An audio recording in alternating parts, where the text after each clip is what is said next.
about this company up in Bellevue called Microsoft. They were talking about application software. There was this inkling of, they were going to develop a spreadsheet product and a word processing product. I was very impressed by the idea of software as a business, software being separated from hardware. I believed in software, and when I came to Microsoft, my first job was to be the product manager on a product called Multiplan.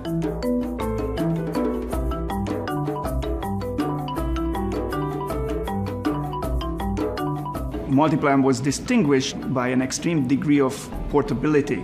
In the early days of personal computers, there was really quite a large number of different computers that came onto the market, using different processors, using different architectures. So our bet at that time was on diversity, on being able to run on as many different computers as possible.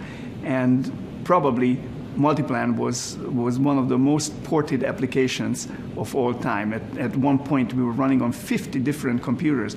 Now, Multiplan didn't do as well as we wanted it to do. It did reasonably well in international markets, but not so well in the US market.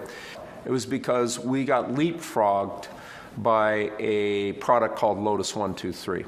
When I started in '84, the spreadsheet market was virtually 100% MS-DOS and Lotus 1-2-3.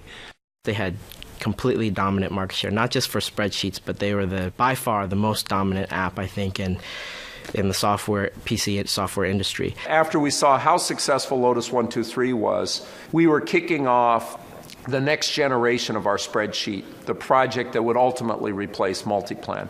And the initial code name for that project was Odyssey. Ultimately, that's what became Microsoft Excel. Now, most people don't know that when Odyssey was kicked off in October of 1983, it was focused on being a better spreadsheet than Lotus 1-2-3 on the PC, not on graphic user interface.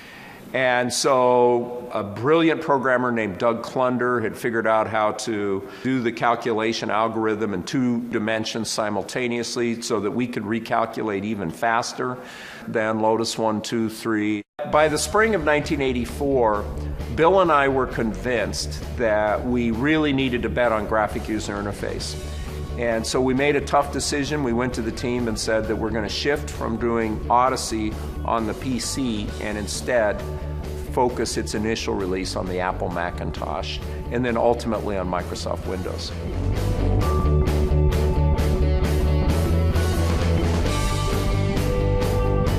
Excel did tremendously. The group under the leadership of Jeff Harbers, they did a fantastic job and worked day and night, including the night before release. What we focused on was, productivity, ease of use, being able to do things quickly, and the advantage of being in the Windows environment, having a GUI environment, we had drag and drop, things like copy paste worked a lot easier in the new environment than they did in the DOS environment. That was really the important thing at that time, to move software from, PhD thesis kind of user mode into something that an average person could use. Plus, just look. The look and experience was just fantastic compared to DOS. Instead of just having character-based, everything's just text, you have graphics, things look better, they feel better. When you say something is bold, you can actually display it as bold as opposed to a different color. And, underlining, everything is more WYSIWYG. A fantastic advantage there, and then just the interface with the mouse and the first toolbars. On the Mac side, we were not toiling in obscurity at all. We were clearly the number one, but in the complete PC market, we were single digits for a long, long time.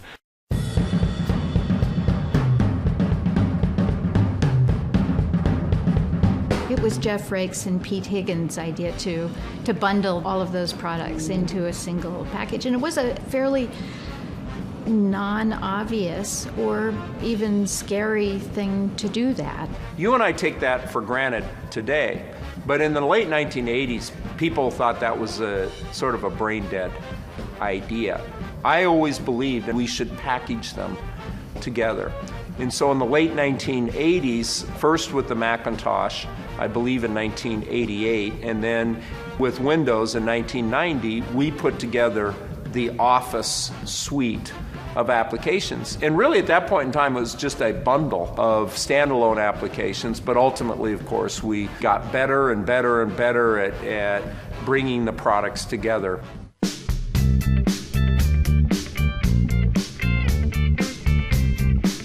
Well, I really enjoyed the 95 release. We were switching from 16-bit Excel to 32-bit Excel, so there was a lot of work that we needed to do just to get Excel to boot again on this new Windows. It was a new thing. It was 32-bit. It was supposed to be the great new world. We wanted it to feel that way and perform that way. So it was targeted around performance and the new look and feel of Windows 95. Because PCs were actually able to run more than one program at a time effectively, because of the 386, because of multi-megabytes of memory, the notion that all the programs should work the same way became really important. After Office 95 and Windows 95 came out, we went to far majority share. So it was just a great release.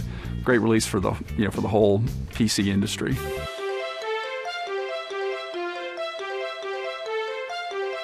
When you think about the longevity of Excel is amazing. We had this incredible ethos about being really efficient in how we programmed Excel, which I think is an excellent long-term fundamental. You would think that there wouldn't be any code in Excel from, 15, 20, 30 years ago, but a lot of it still lives.